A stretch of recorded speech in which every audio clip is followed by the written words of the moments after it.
Hey guys, welcome back. I'm going to teach you how to make a very simple chicken burger. We start off with a chicken breast. You need a chicken breast which is nice and clean, no fat. All the fat has to be removed, the skin has to be removed, remove all the sinews. And you keep your hand actually on top of the chicken, and that's the best way to cut it. And with a very sharp knife, you slice it horizontally into one go. Do not lift the chicken breast, do not try and do a seesaw effect of the knife, just slice it through, and what you will get is that a chicken breast opens up into two, so you get two fillets from one and two flat fillets. And that is important because we're going to cook it onto a grill, so we don't want very large piece of chicken breast. You can use a thigh also, which is equally juicy, but that's got a lot of fat and tissues in them. So if you do use a thigh piece, make sure you remove all the fat and the tissues. Now flatten the chicken breast with the back side of the knife, which is the thicker end. So it literally acts like a mallet or a butcher's hammer, and that makes it the chicken breast flat.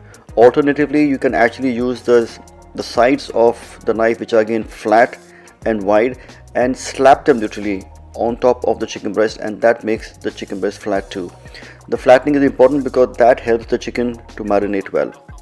Now for the marinade, olive oil in a pan, into a bowl, salt, peri peri seasoning. If you don't have peri peri seasoning, you can either make it yourself with some paprika powder, some oregano, some dried garlic, some chili flakes, or you can also use just paprika powder or red chili powder. To cut off the sharpness and the spiciness of the peri peri masala, I love to add lime juice. I prefer lime juice over lemon juice because lime has got such a stronger flavor. Mix it together. Now what the lime juice also does, it makes the chicken breast tender. It breaks down the tissues of the chicken breast, and that actually helps the flavors to penetrate into the chicken breast. Marinade is ready. We place our two pieces of sliced chicken breast, which have been hammered or lightly beaten down, into the oil marinade with the peri peri masala and the lime juice, and you rub the marinade all over the chicken breast.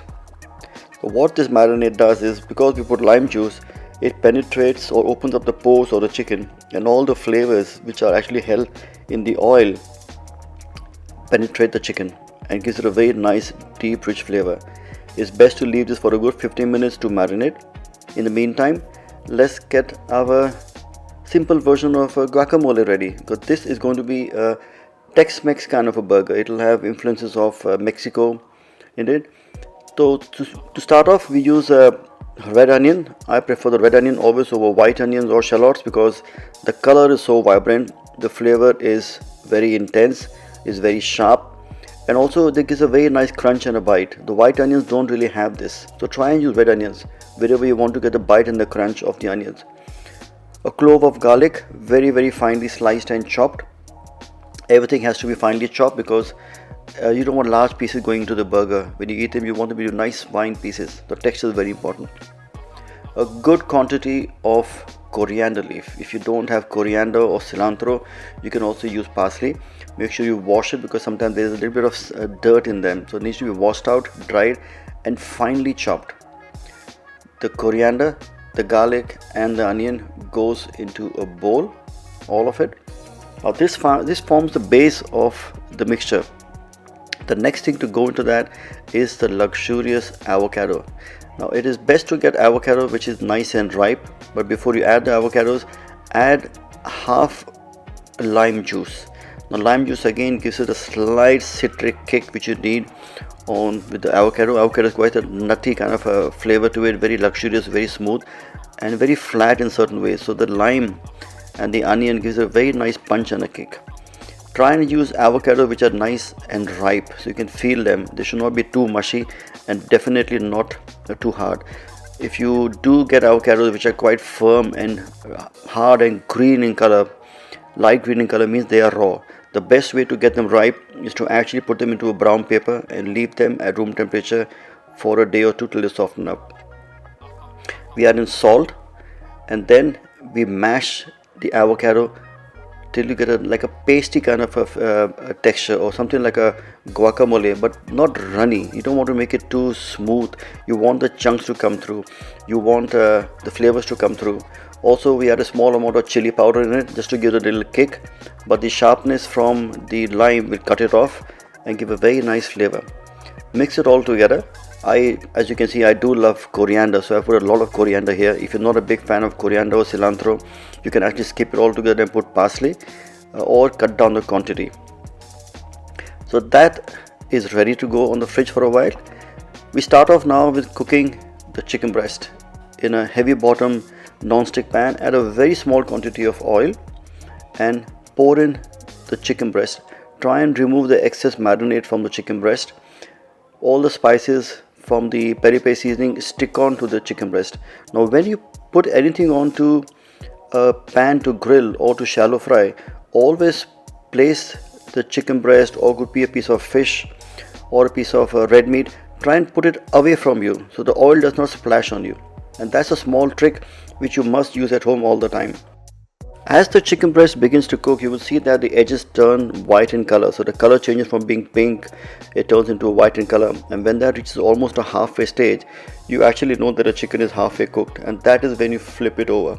So if you look at the chicken breast from the top, it is literally quite pink in color. And the other one has got a slight white coat on it. So you're going to flip the chicken breast. There you go. So you see the whiteness, but what has also happened is that the spices have actually stuck on to the chicken breast, and that gives a very nice flavor. Whenever you have any extra marinade left into the pan or into the bowl, do not throw it away. You can always use it one more time. Also, the oil in the pan has a lot of flavor. It is actually cooking the chicken. It's got the juices of the chicken oozing out, so that imparts the flavor. The spices are cooking on the chicken breast, that also imparts the flavor. So whatever residual oil is left is actually quite flavorful. You can use this oil for one more time, not a second or a third time, but one more time for sure.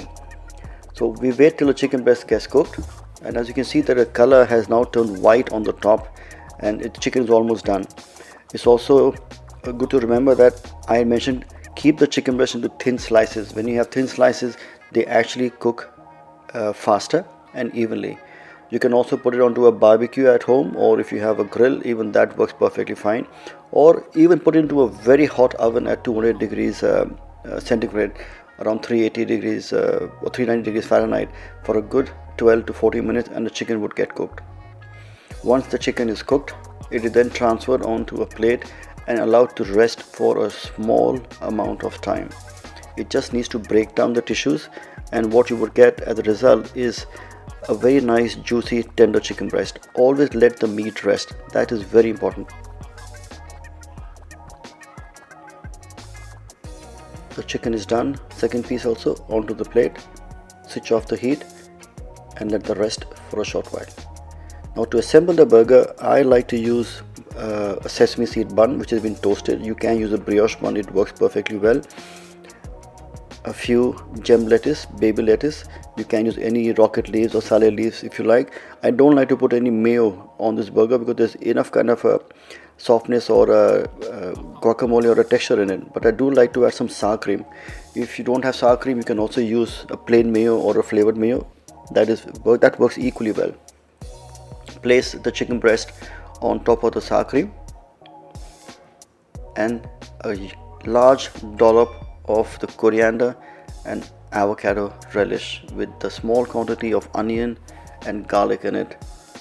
And there we are, we're almost set to enjoy this beautiful, wonderful looking Tex-Mex burger. Bon appetit.